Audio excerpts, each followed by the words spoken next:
అందరికీ చైత్ర పౌర్ణమి శుభాకాంక్షలు. మనకి మాసాలు 12 ఉన్నాయి. వాటిల్లో కొన్ని మనకి చాలా ఇంపార్టెంట్ అయినటివి. వాటిల్లో కార్తీక మాసము, మాఘ మాసము, ఇప్పుడున్న చైత్ర మాసము, వైశాఖ మాసం, ఇంకా కొన్ని ఉన్నాయి. ఈరోజు చైత్ర పౌర్ణమి కాబట్టి పాలని కాసి పాలల్లో చంద్రుణ్ణి చూడాలి. స్లాష్ ఆపి చూపిస్తాను మీకు ఇప్పుడు నేను. ఇదిగోండి, పాలల్లో చంద్రుడు కనిపిస్తున్నాడా? మనకెంతో ఆరోగ్యాన్ని ఇచ్చేది చంద్రుడు.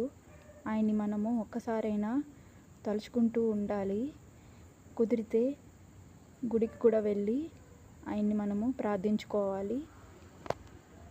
చిన్న డాట్గా కనిపిస్తున్నాడు కదా, ఆయనే చంద్రుడు. పాలల్లో చూస్తున్నాను.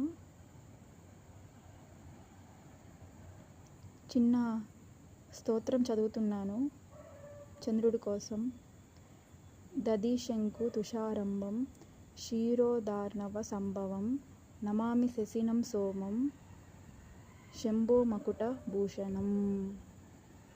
ఇంకోసారి, దదీశంకు తుషారంభం క్షీరోదార్ణవ సంభవం నమామి శశినం సోమం శంభో మకుట భూషణం.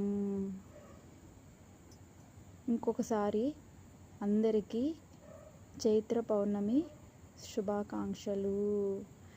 ఇది లలితా త్రిపుర సుందరికి కూడా, అమ్మవారికి కూడా చాలా ఇష్టము.